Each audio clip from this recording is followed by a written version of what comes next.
Now, as the Russian invasion of Ukraine continues, graphic images of dead bodies, helpless soldiers have surfaced throughout. Recently, Ukraine started gathering the bodies of dead Russian soldiers from among the rubble of formerly occupied towns.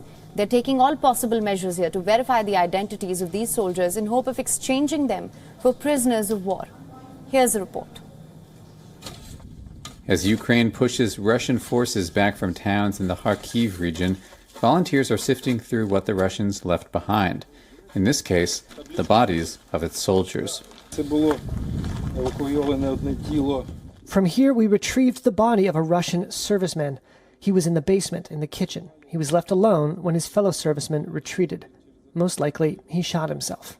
At a recent recovery effort in the village of Mala Rohan, just east of Kharkiv city, volunteers were working to gather the bodies of Russian soldiers strewn among the rubble of formerly occupied towns, and using everything from DNA to tattoos to verify their identities.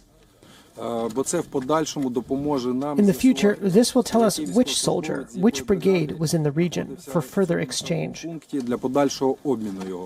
Ukrainian Armed Forces Captain Anton Ivanikov said the bodies are sometimes used as part of prisoner exchanges and other times in exchanges for Ukrainian bodies.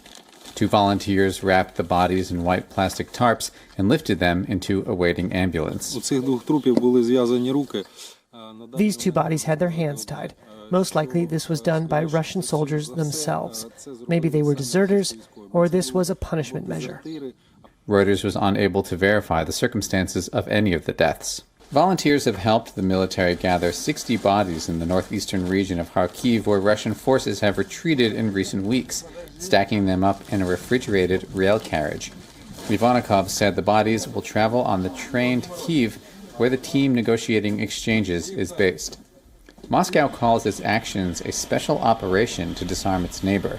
Kyiv said it never threatened Russia in any way and says the attack was completely unprovoked.